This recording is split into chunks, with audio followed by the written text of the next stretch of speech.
everyone. I'm Ronnie. And I'm Jessica. And you're listening to Clean With Me, the podcast where we walk you through cleaning your house. Thanks for joining me. In today's episode, I'm going to talk you through speed cleaning your bedroom, and we're going to just jump right into this project. The first thing I want you to do is gather up your supplies. Okay, you're going to need a trash bag or a large wastebasket. You're going to need some cleaning rags and dusting spray, or maybe some disinfecting wipes, just whatever you use on your furniture, depending on what kind of bedroom furniture you have, but just something to spray on the furniture, or pre-moistened wipes. There's even wipes that are just for wood, whatever you need for that. Possibly a long-handled duster if you have one. Okay, you may also need a mop or a broom for reaching under the bed and pulling things out. That's not going to apply to everyone, but it could be a thing. If things are getting kicked under your bed or your dog's hoarding stuff under the bed, glass cleaner, microfiber cloths, okay, for obviously cleaning glass or windows or mirrors. Vacuum cleaner, okay. Possibly a broom and mop if you have hard floors in your bedroom. And if you are so inclined, maybe an air freshening spray or a fabric freshening spray. You know, like if you're one to spray Febreze on your mattress, go ahead and grab that. But no worries if you don't like using products like that. Some people are super sensitive to stuff like that or worried about toxins. I get it. Just throwing it out there. Lately, I've been using a lot of Febreze on my furniture. I just have. I like the way the fabric Febreze makes things smell, makes my house smell great. Also, if you're sensitive to dust and you have a really dirty room right now, no judgment here, but you might need a dust mask or scarf. Like, one of your old COVID masks will work, or just something to wrap around your face. Recently I had lip surgery, and there were a couple times that I wore like medical masks, like kind of like what we used during COVID, but they were kind of the rounded ones so that they wouldn't touch my lip. And I bought a whole pack of them and thought I can use these for cleaning projects later on. So just a thought there. So once you get all of your supplies together, you're going to quickly declutter. Of course, you're going to pick up any items off the floor first. And I might be getting ahead of myself. You might want to make your bed first, unless you're stripping your bed and putting the bedding into the wash. So either strip your bed, maybe spray your mattress with Lysol or Febreze. If you're so inclined, get that bedding washing, or quickly make your bed. If this is not a day that you're going to wash your bedding, it's only going to take you a couple minutes, maybe 60 seconds to quickly make your bed, but I'll allow a little bit more time in case you're wanting to start a load of bedding, or maybe you have a spare set. I do have another comforter in the closet and other sheets, so sometimes I just change it out. But if I'm cleaning my room at the beginning of the day, I like to just wash what's on my bed and put that same stuff back on. Okay? It just depends on how much time you have. So once you've dealt with your bedding, and pause the episode if I'm going too fast always, but once you've dealt with your bedding or made your bed, you've got an area to place things, whether it's your bare mattress or your freshly made bed, and that can definitely help when you're cleaning your room. And if you made your bed, that's definitely a domino task that definitely gets you going. Okay, it makes your room look better instantly and helps you build momentum. So the next step I want you to do, of course, like I mentioned, is remove clutter from the floor. Maybe you need to put shoes in the closet, dirty clothes in the hamper. Maybe there's trash in a corner or something like that. I'm not sure what you're dealing with. bedroom clutter could be anything. It could be that, your toddler has drug a bunch of toys into your room. It could be that your dog shredded a stuffed animal. Or it could be that you're just dropping things around. Or maybe you're draping things over other things. Like, you're draping your clean clothes over a chair or an exercise bike or a playpen or play yard, something like that. It's time to either put those in the hamper or put them away. Okay? Now, if there are things that don't belong in the room, since this is a speed clean, you're going to want to pile them either next to your bedroom door or outside of your room in the hallway. Your choice, but instead of putting away each item individually or putting too much thought into it, if you know it doesn't belong in the room, just put that in a pile, okay? You may also want to have a container ready for donations. I didn't really specifically mention that because I have that built in the back of my closet. I have what's called a donation station. I highly recommend that you have some type of a container in your closet. I actually have some cubbies, I call them, in one closet, and then just a box in the back of my closet. And so if I think I want to donate something, I know right where to put it. So that's built in because decluttering and donating things should be kind of an ongoing thing. It's not a one-time thing. It should be a lifestyle, not to get real profound, but, getting rid of stuff should be a lifestyle because we're always bringing things into the home. So anyway, you might need a box of things to donate or pass on to someone if you don't have that kind of built into your house. Okay, so enough said about that. Just be picking up your room, okay? Putting things where they go if they go in your room, putting them in the pile by the door if they don't. And this is, sometimes it can feel overwhelming if the floor of your room is even cluttered, but it's faster than you think if you just bite the bullet and just push through it. Just go what Jessica likes to call going flight of the bumblebee. Just quickly moving through your room, dealing with things, putting things in drawers, putting things in the hamper, putting things in the closet. Okay?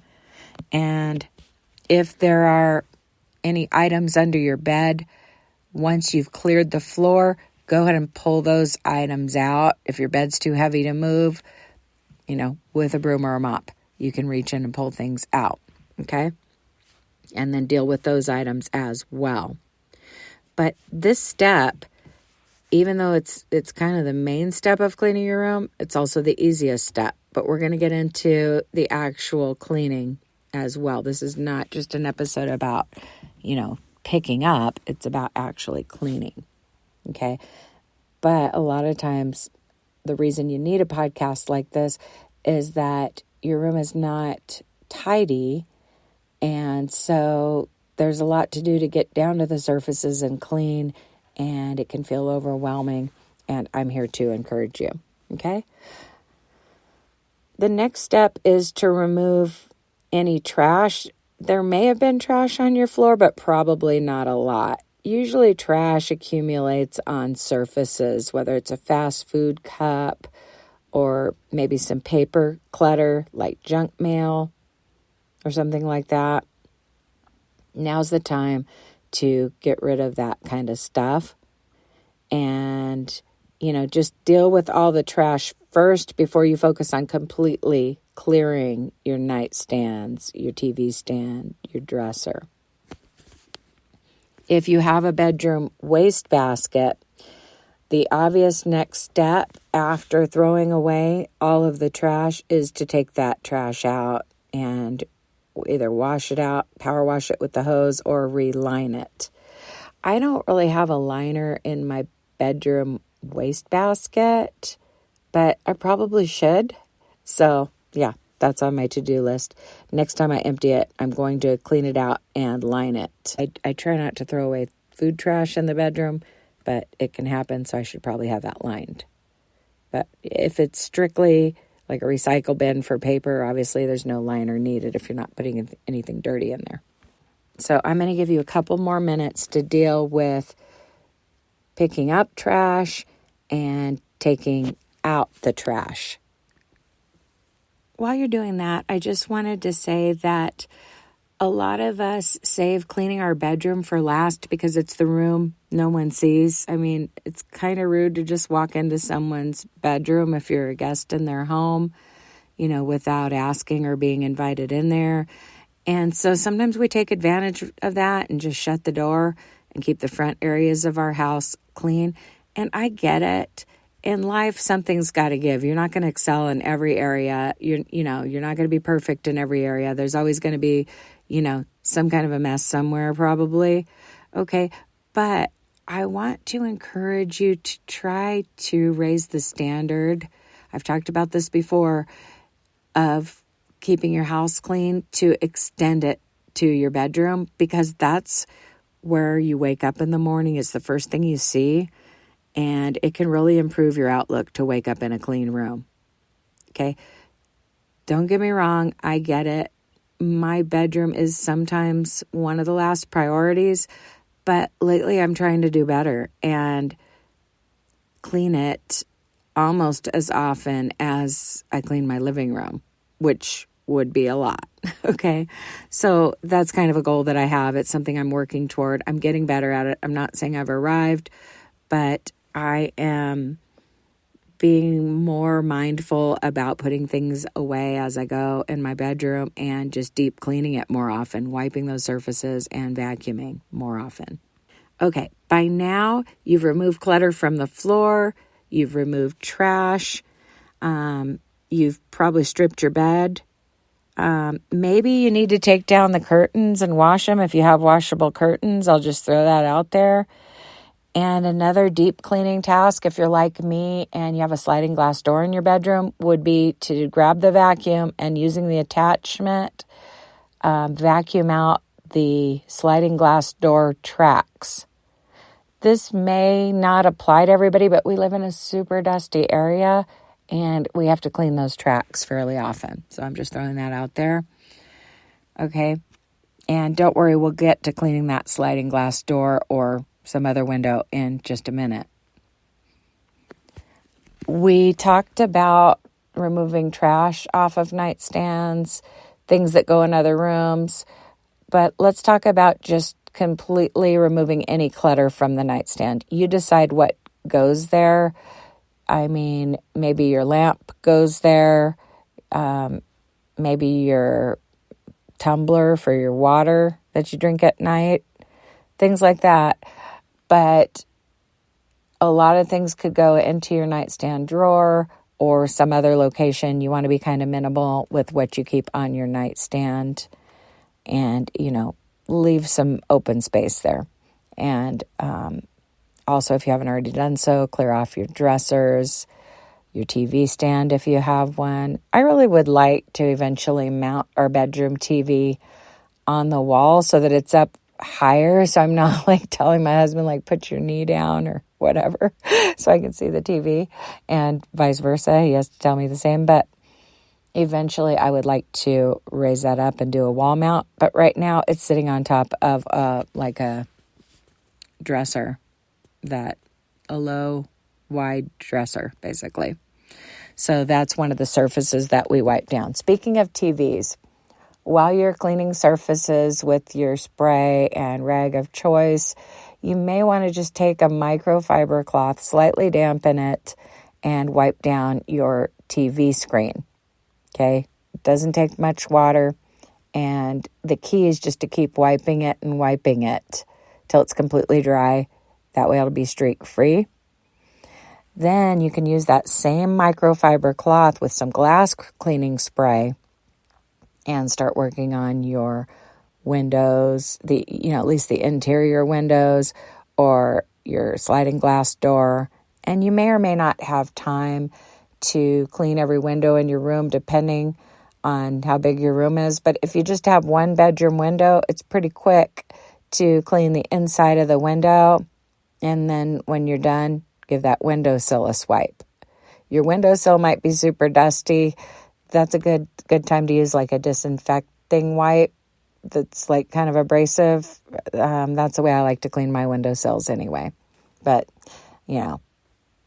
disclaimer, use what is recommended for your paint and your surfaces and whatnot. But that's the way I like to do it. It's quick and effective. But I talk about windows plural. In our room, we have 2 small windows, one on either side of the bed. Then we have a large sliding glass door. And then sometimes when I'm talking about my bedroom, I'm kind of including the master bathroom. There's a large window by the bathtub. It's one of those windows that you can't see through. You can just kind of see a shadow or something. And then there's a small window in the bathroom. So technically we have a lot of windows and a lot of windowsills. And of course the sliding glass door tracks. But before you dirty a microfiber cloth on your windowsills, you may want to, clean any mirrors in your room or, picture frames or whatever. Now, I know I can talk faster than you can clean, but let's face it, you probably don't need to do single thing I'm mentioning. I'm just trying to give you ideas and keep you moving. This is a speed clean, so I don't want you to hyper-focus on any particular task. I just want your room to look better than it did before. You can always do a deeper clean while listening to a longer episode. But I mentioned having a long-handled duster. A broom could work for that too in a pinch. You just need to look at the corners and knock out any cobwebs in those upper corners. But if it's an actual duster, you can also dust your ceiling fan, around the windows, and even your baseboards. Fun fact about baseboards, if you dry dust them often, you won't have to scrub them with something wet. But if you go a long time without cleaning your baseboards, it gets kind of that sticky, grimy dust on it. Okay, so just a thought there. If your baseboards are been cleaned recently or whatever, they might just need a dry dust with the same tool that you're using to get rid of cobwebs. Okay, polish your wooden furniture with Pledge or whatever product you use for that. And then let's talk a little bit about the mattress. You might want to vacuum your mattress.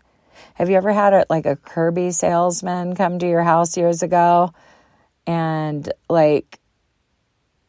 agree to or offer to vacuum your mattress and then be like, look at all this dust, and give you a lecture on dust mites? Anyway, maybe it's just me, but it is good to vacuum your mattress if you have a high-powered vacuum cleaner. You can also deodorize your mattress using baking soda if you don't like to use the Febreze like I was talking about, or the Lysol.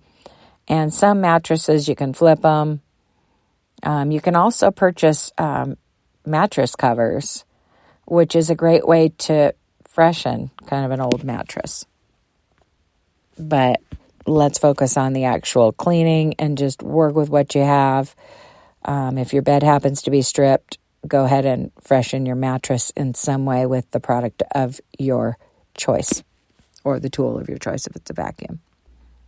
Now, if earlier, I'll just talk while you deal with the mattress or, cleaning glass or whatever you're working on. But I'll just say that one of the keys to keeping a clean bedroom is storage space.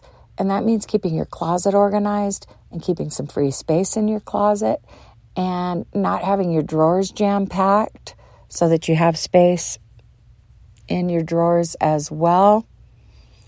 That can be key. Just storing things out of sight can make a difference. And if you're struggling, not knowing where to put things, earlier when we were, picking up, if you were having to really stuff things to get them out of sight, then maybe listen to one of my decluttering episodes or one of Jessica's episodes about cleaning out a closet so that you'll have places to put stuff. Okay, last but not least, let's talk about cleaning your bedroom floors. Okay, if you don't have carpet, of course, you're going to sweep and mop, or maybe vacuum and mop if you've got a vacuum that's really good on hard floors. If you have carpeting, you're going to want to vacuum and maybe even use the vacuum hose to vacuum along the edges. Some vacuums are not that good, especially if you're like me and like your vacuum's always breaking down and you're just getting the cheapest one you can find. I say that, but I usually get the next step up because I make sure it's got like good power. I don't like to get vacuums that don't have a lot of suction. So I get a slight upgrade on that, but I don't usually have a super nice vacuum. But what I do, and my mom always did this, is I use the hose for doing edge work, vacuuming along the baseboards, okay? Because some vacuums have a better edge cleaning feature than others, but a lot of times you need to use that attachment and do some quick edge work. Now, I did say this is a speed clean, so I don't want to drag this out too much further. So while you're finishing up with either cleaning the floors or some final touches like spraying the room with air freshener or putting fresh bedding on and making the bed if you had a bare mattress during the episode, while you're doing that, I just wanted to say special thanks to our financial supporters who support the show either on Patreon, Spreaker, or Apple Podcasts, which is that purple podcast app that's on your iPhone if you have one. We appreciate you so much, but even just listening to the show helps us. So even if you don't subscribe to bonus content, be sure to click follow on whichever podcast app you use.